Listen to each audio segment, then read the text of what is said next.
કેમ છો વિદ્યાર્થી મિત્રો? ચાલો આવી જાઓ ઓછી મહેનતે વધારે ગુણ મેળવવા માટે. અને આપણો ભાઈ છોકરાઓ કરિયાવર યાદ રાખજો. ચાલો બેઝિકવાળા બાળકો માટે ખાસ અગત્યનું 2 ગુણનો દાખલો. બરાબર છે. સ્ટાન્ડર્ડવાળાને પણ 1 અથવા 3 ગુણમાં પૂછી શકે, પણ મિક્સમાં પૂછે. તમને એકલો દાખલો પૂછી શકે 3 માર્ક્સમાં એવું જરૂરી નથી, પણ બેઝિકવાળા માટે તો ખાસ 2 ગુણમાં પૂછી શકાય નહીં, પૂછશે જ. બરાબર છે. શૂન્યોના સરવાળા અને ગુણાકાર પરથી દ્વિઘાત બહુપદી મેળવવાનું સૂત્ર છે ભાઈ. 2 ગુણના દાખલામાં બેઝિકવાળા બાળકો લખી જ લેજો, લીખ કે લે લો, આવશે જ. બરાબર છે. તો ચાલો કાંઈ જ લાંબી માથાકૂટ નહીં. પી ઓફ એક્સ બરાબર કે કાઉન્સમાં એક્સનો વર્ગ માઇનસ એક્સ, એની સાથે આલ્ફા પ્લસ બીટા એટલે શૂન્યનો સરવાળો પ્લસ આલ્ફા ઇન્ટુ બીટા એટલે શૂન્યનો ગુણાકાર, જ્યાં કે ડઝ નોટ ઇક્વલ ટુ 0. આ સૂત્ર છે, કાંઈ મગજમારી જ નહીં. એક્સનો વર્ગ માઇનસ એક્સ, એની સાથે ગુણાકારમાં શૂન્યનો સરવાળો વત્તા શૂન્યનો ગુણાકાર. બસ આ સૂત્ર યાદ રાખવાનું છે. અને શૂન્યનો સરવાળોનો ગુણાકાર જે કાંઈ આપેલા છે બેઠું એઝ ઇટ ઇઝ મૂકી દો, સાદું રૂપ આપી દો, એટલે તમારી બહુપદી તૈયાર. આની કરતાં લાંબી મેથડ પણ આવે છે, પણ સૂત્રવાળી મેથડ લખશો એટલે 2માંથી 2 માર્ક્સ તમને બેઠા મળવાના છે બેટા. બરાબર. ચાલો એક એક્ઝામ્પલ જોઈએ. શૂન્યનો સરવાળો 9 છે અને ગુણાકાર 14 છે. બેટા ગમે ત્યારે આ રીતના દાખલા ગણતા હો ત્યારે ખાસ યાદ રાખજો, સૂત્ર મૂકવું ફરજિયાત છે. પી ઓફ એક્સ બરાબર કે કાઉન્સમાં એક્સનો વર્ગ માઇનસ એક્સ, એની સાથે ગુણાકારમાં શૂન્યનો સરવાળો વત્તા શૂન્યનો ગુણાકાર, જ્યાં કે does not equal to 0. Clear? સૂત્ર મૂકવું ફરજિયાત છે. ચાલો લખીએ કે એક્સનો વર્ગ કોમન માઇનસ એક્સ. ચાલો આલ્ફા પ્લસ બીટા એટલે શું થાય? તો કે શૂન્યનો સરવાળો કેટલો છે? તો કે 9, ગુણાકારમાં 9 વત્તા આલ્ફા ઇન્ટુ બીટા એટલે શું થાય? તો કે શૂન્યનો ગુણાકાર કેટલો છે? 14. લખી નાખો કે ડઝ નોટ ઇક્વલ ટુ 0. ચાલો સાદુરૂપ આપવાની જરૂર છે કે એક્સનો વર્ગ માઇનસ 9x પ્લસ 14, જ્યાં કે ડઝ નોટ ઇક્વલ ટુ 0. તો બેટા આયરી કાઉન્સની અંદર જે કાંઈ મળે છે તે આપણી દ્વિઘાત બહુપદી થઈ ગઈ. વાત પૂરી. બસ 2 સ્ટેપમાં દાખલો પૂરો. 2 સ્ટેપમાં દાખલો પૂરો ભાઈ. આટલું લખો, 2 માર્ક્સ લઈ જાઓ ભાઈ. બેઝિકવાળા 2 માર્ક્સ લઈ જાઓ, ફરજિયાત આવશે જ, પૂછાશે જ. બરાબર છે. નોંધ કરી લેજો.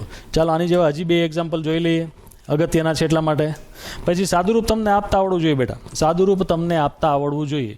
ચાલો પી ઓફ એક્સ, શૂન્યનો સરવાળો અને ગુણાકાર આપેલો છે કે કાઉન્સમાં એક્સનો વર્ગ, સૂત્ર ફરજિયાત લખવાનું છે પરીક્ષામાં. બરાબર. ચાલો અત્યારે માઇનસ એક્સ ગુણાકારમાં વર્ગમૂળ 3 એટલે વર્ગમૂળ 3x વત્તા 1/√3. જો સીધી જ કિંમત મેં મૂકી દીધી છે, પરીક્ષામાં સૂત્ર મૂકવું ફરજિયાત છે.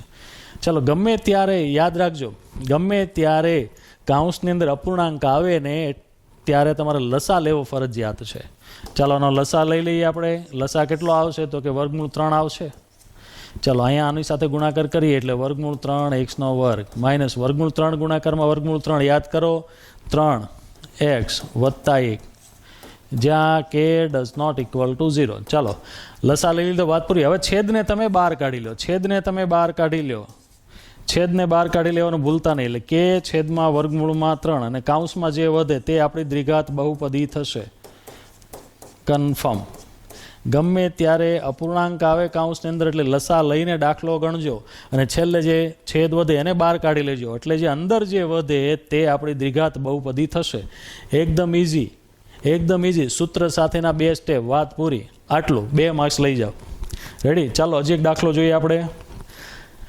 ચાલો શૂન્યનો સરવાળો 0 છે અને ગુણાકાર 4/3 છે બેટા. તો પી ઓફ એક્સ બરાબર કે કાઉન્સમાં એક્સનો વર્ગ માઇનસ શૂન્યનો સરવાળો ગુણાકારમાં એક્સ એટલે એક્સ ગુણાકારમાં 0 વત્તા શૂન્યનો ગુણાકાર 4/3, જ્યાં કે ડઝ નોટ ઇક્વલ ટુ 0. ચાલો કે કાઉન્સમાં જો અપૂર્ણાંક આવ્યું એટલે લસા લેવો પડશે. કેટલો આવશે? 3 ગુણાકારમાં એક્સનો વર્ગ એટલે 3x નો વર્ગ. હવે એક્સ ગુણાકારમાં 0 એટલે 0 થઈ ગયો. 0 વાળું પદ ન લખો તો ચાલે, વત્તા 4, જ્યાં કે ડઝ નોટ ઇક્વલ ટુ 0. હવે છેદને શું કરવાનું? તો કે સર એને બહાર કાઢી લ્યો. તો કાઢી લીધો. કાઉન્સમાં જે વધે તે આપણી થશે દ્વિઘાત બહુપદી. કેમ લાગ્યું બેટા? ખબર પડી? આ છે આપણી દ્વિઘાત બહુપદી. એકદમ ઇઝી છે. 2 માર્ક્સ લેવાના છે. બસ આટલું કરો, 2 માર્ક્સ લઈ જાઓ, વાત પૂરી. બીજી કાંઈ ઝંઝટ જ નહીં. ક્યાં લાંબુ વાંચવા જવું? બરાબર છે. ક્લિયર? હવે તમારા માટે પ્રેક્ટિસ માટે થોડા ઘણા દાખલા છે બેટા, જોઈ લેજો. તમે જાતે સેલ્ફ પ્રેક્ટિસ કરો. આવી રીતે જ્યાં જરૂર પડશે ત્યાં તમને સેલ્ફ પ્રેક્ટિસ પણ આપવામાં આવશે બેટા. બરાબર છે ને? એકદમ ઇઝી છે યાર. લગે રહો મુન્નાભાઈ. આવી રીતે લાગ્યા રહેશો ને એટલે માર્ક્સ મળવાના છે. બરાબર છે? ચાલો આની પછીની કંઈક શોર્ટ સિરીઝમાં મળીએ. ત્યાં સુધી આ દાખલા પ્રેક્ટિસ કરી લો બેટા. નમસ્કાર.